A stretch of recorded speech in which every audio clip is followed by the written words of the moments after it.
안녕하세요. 교통사고 피해 소비자 모임입니다.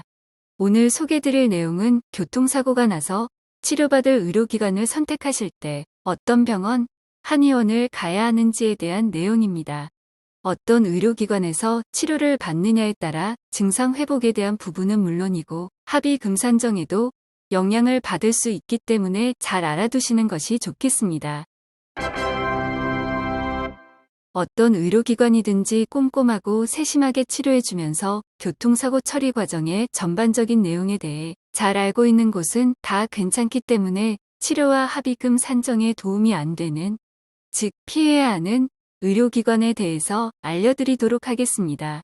교통사고 치료할 때 가면 안 되는 첫 번째 의료기관은 바로 자동차 보험회사 직원이 소개하고 추천하는 병원입니다. 그 이유에 대해서는 다시 말씀을 드릴게요. 두 번째로 피해야 하는 의료기관은 속칭 나이롱 병원이라고 말하는 병원입니다. 세 번째로는 치료와 검사 또는 의료진의 교통사고 치료에 대한 전문성 등이 아닌 화려한 인테리어와 시설 등을 앞세워 홍보하는 병원입니다. 왜 이런 의료기관들은 가면 안 되는지에 대해 지금부터 설명드려 보겠습니다. 교통사고 치료를 할 때 가면 안 되는 의료기관 중 첫 번째는 자동차 보험회사 직원이 소개해주는 병원이라고 말씀드렸습니다. 그 이유는 아마 대략 짐작을 하실 것 같은데요. 일부 병의원들은 보험사 대인 담당 업무를 하는 직원들에게 로비를 합니다. 교통사고가 나서 대인 접수를 하게 되면 자기들 병원으로 보내달라고 하는 것이죠. 이런 병원들은 보험사 대인 담당자들과 이해관계로 얽혀 있어서 환자의 입장보다는 보험사의 입장에서 진료 및 진단을 내릴 가능성이 상대적으로 높습니다. 반드시 그런 것은 아니지만 일반적으로는 동네 병의원보다는 규모가 있는 큰 병원들 중 이런 경우가 많은 편입니다. 교통사고 치료할 때 피해야 하는 두 번째 의료기관은 속칭 나이롱 병원이라고 말하는 병원들입니다. 이 경우는 특히 통원 치료보다 입원 치료를 받는 소비자분들에게 해당되는 내용인데요. 요즘은 많이 없어졌습니다만 아직도 입원 환자를 관리를 잘하지 않는 병원, 한의원들이 일부 있습니다.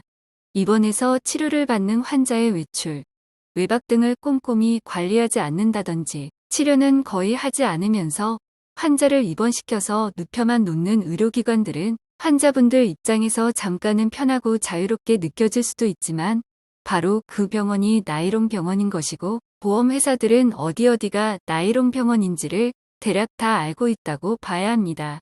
보험사들에는 나이롱 병원 리스트가 있다는 얘기가 있습니다. 나이롱 병원에 입원하면 나이롱 환자로 인식될 가능성이 높으므로 괜한 오해와 편견으로 적절한 보상을 받지 못하게 될 가능성이 커집니다. 세 번째로 피해야 하는 의료기관으로는 치료와 진단 등 병의원 본연의 업무와 의료진의 경력 등이 아닌 화려한 인테리어와 시설 등만을 앞세워 홍보하는 곳이 있습니다. 다양한 루트로 정보를 취합해본 결과 최근 이런 의료기관들에서 문제가 생겨서 입원 시설을 없앤 경우도 다수 있다고 합니다. 교통사고 합의금은 진단명에 따른 위로금과 입원기간에 따른 휴업손해비, 통원 횟수에 따른 교통비, 그리고 사고일 사주경과 시점에 제출하는 진단서에 적힌 향후 예상되는 치료기간에 따른 향후 치료비가 합쳐져서 산정되는 것인데 화려한 시설만을 앞세우는 병의원은 교통사고 치료를 진행해본 경험이 별로 없이 경력이 짧은 경우가 많아서 어떤 치료와 검사, 그리고 진단명이 환자의 건강 회복과 적절한 합의금 산정에 도움이 되는지를 잘 모르는 경우가 일부 있습니다. 참고하시는 것이 좋겠습니다. 지금까지 교통사고가 나서 치료를 받을 때 피해야 할 의료기관에는 어떤 곳들이 있는지 살펴보았습니다. 자동차 보험회사 대인 담당자가 추천해주는 병원은 피하는 것이 좋고요. 환자를 입원만 시켜놓고 치료도 제대로 안 하고 외출, 외박 관리도 잘 안 하는 나이롱 병원은 피하셔야겠고요.